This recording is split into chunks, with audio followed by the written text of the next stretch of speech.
Nós estamos aqui no sangrador de um açude. A gente vê aqui que o homem tirou todo o subsolo e o solo e o subsolo aqui para chegar na rocha matriz, onde construiu essa parede de pedra e caliça nivelada, com mais ou menos 5 metros de comprimento, ou seja, a largura do sangradouro por onde passaria o excesso de água desse reservatório. A gente chama de reservatório, mas na realidade ele encheu em 2024. Nós estamos em março de 2025. E embora ele tenha recebido alguma água com a chuva de 2025, tem no máximo 10% de sua capacidade de armazenamento. E a gente vê aqui o sangradouro.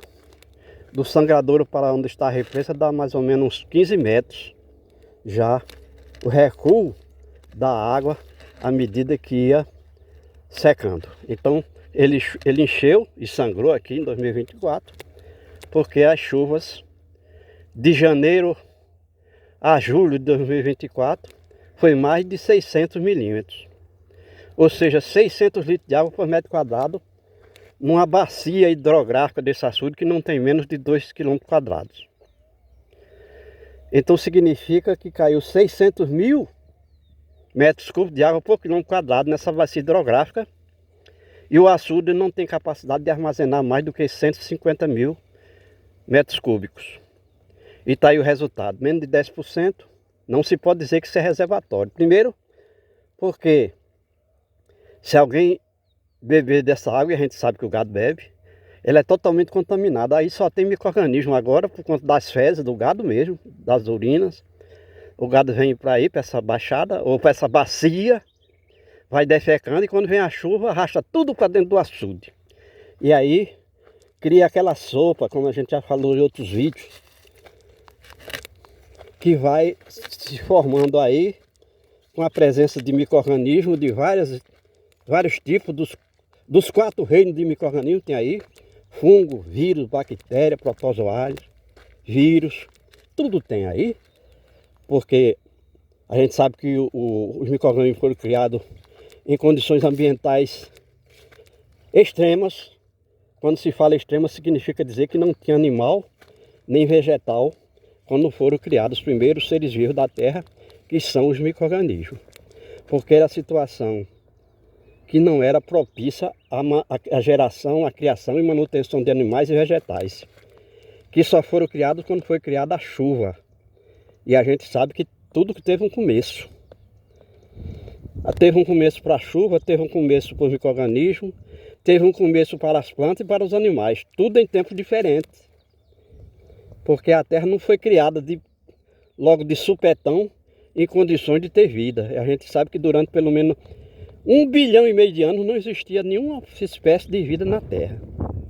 E a Terra já tem seus 4,5 bilhões de anos.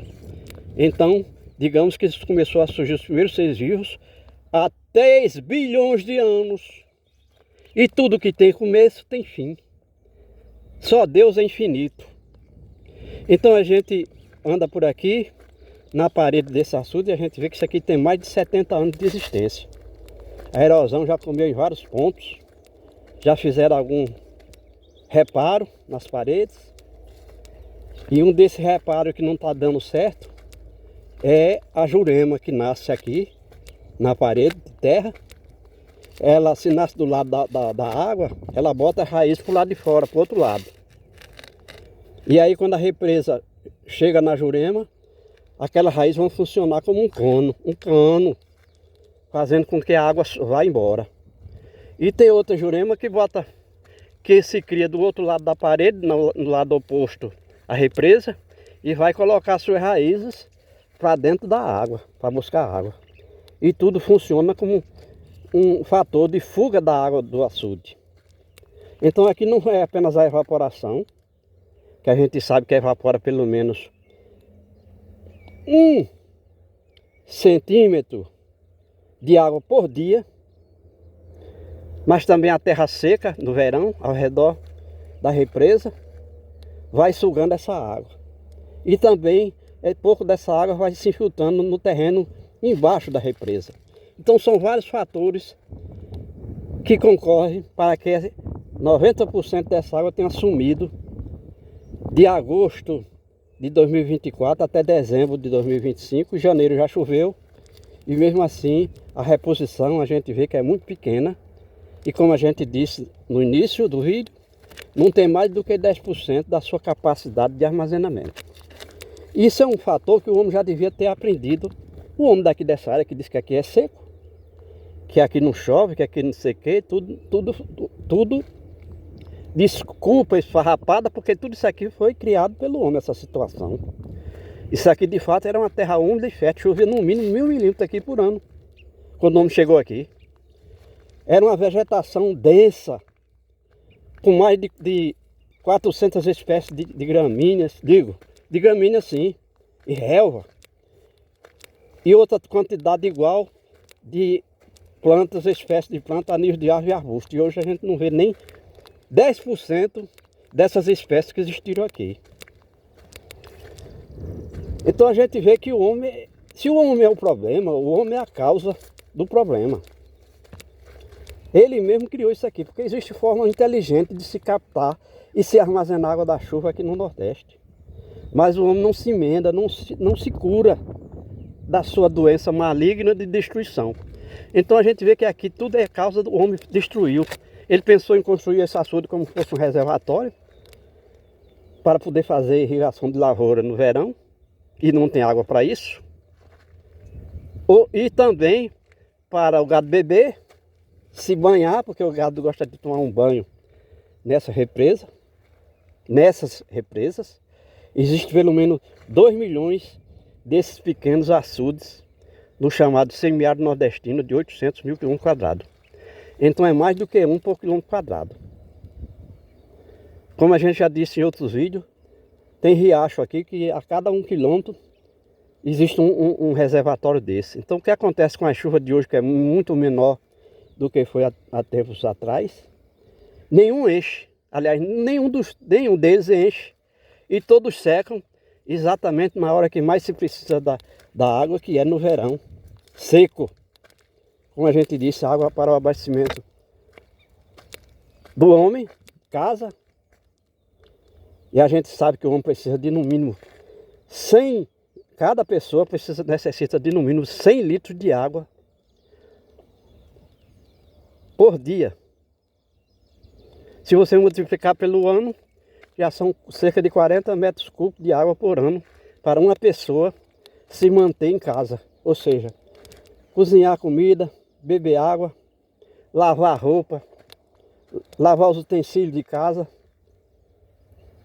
tomar banho, 100 litros por dia. Mas o homem não consegue armazenar essa água, porque o período da chuva é curto, enquanto que o período de seca é longo. Então é uma equação que poderia ter sido respondida se o homem soubesse captar e armazenar água da chuva sem ser lixo, no caso aí, sem perda, sem fuga, sem evaporação. E o resultado é que o homem vai desaparecer da terra por falta de água doce para se alimentar, ou seja, para produzir alimentos.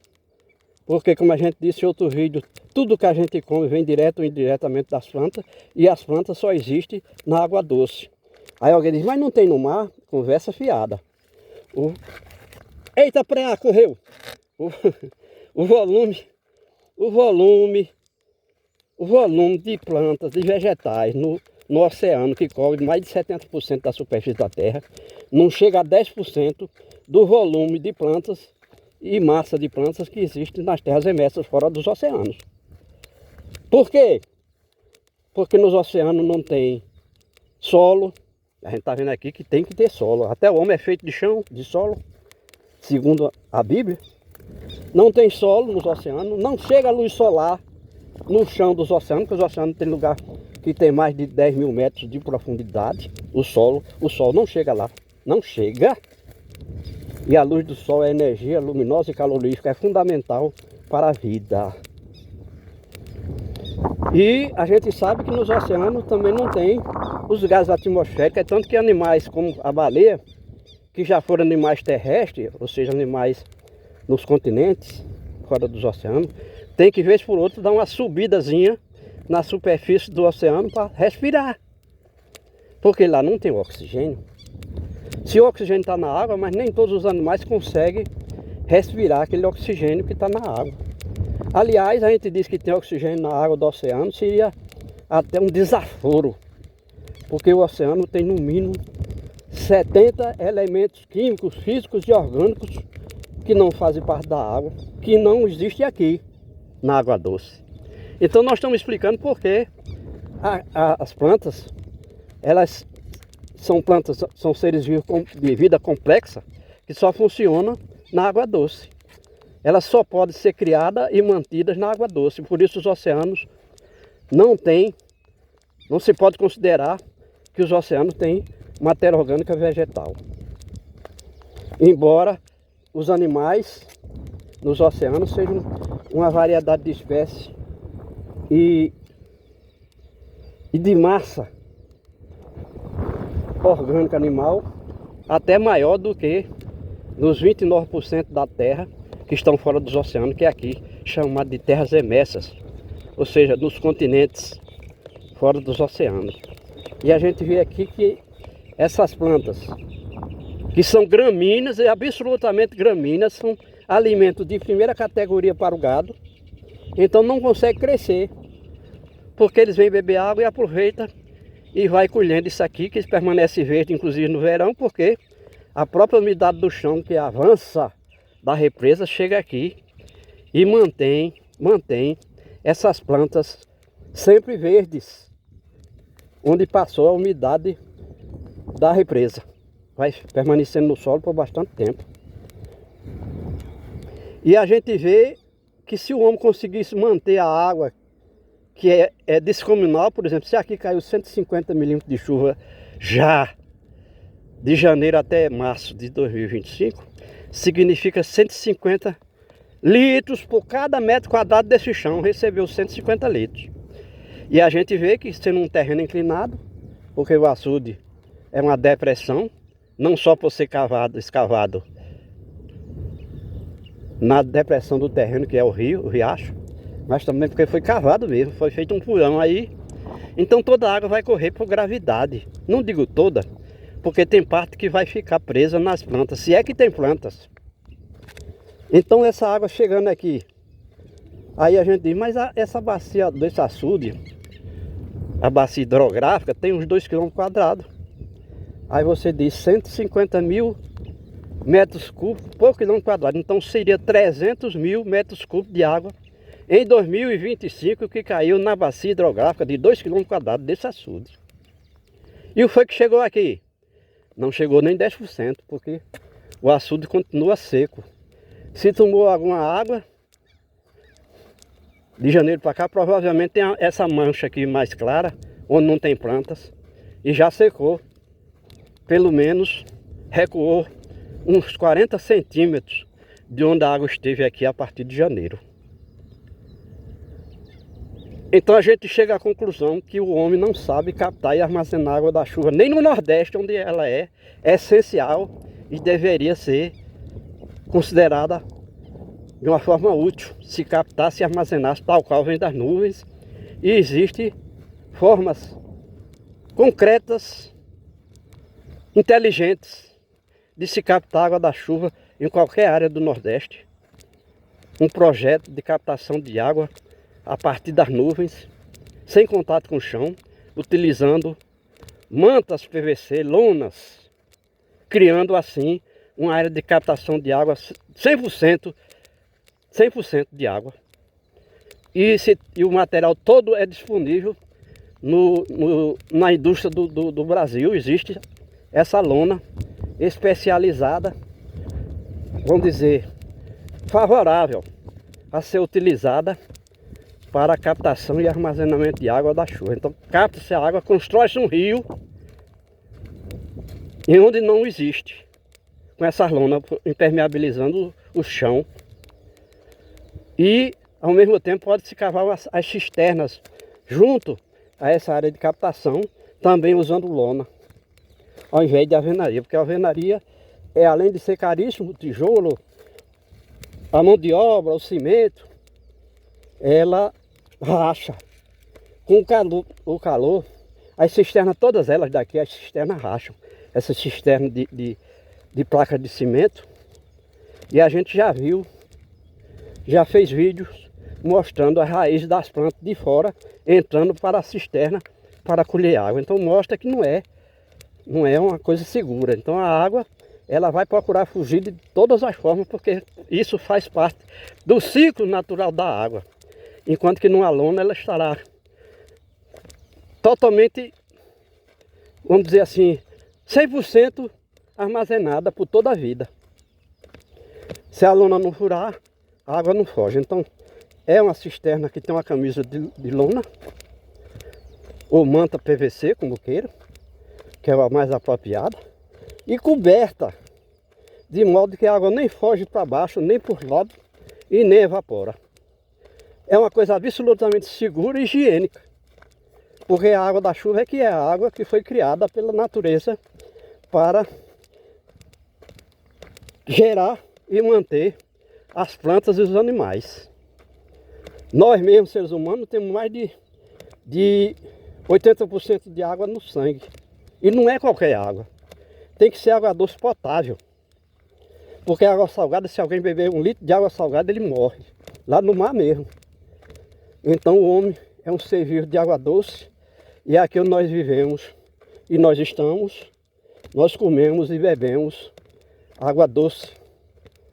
E respiramos água doce. Porque as plantas que nos fornecem o oxigênio e que capta o gás carbônico de nossa inspiração, são plantas de água doce, como é o caso daqui.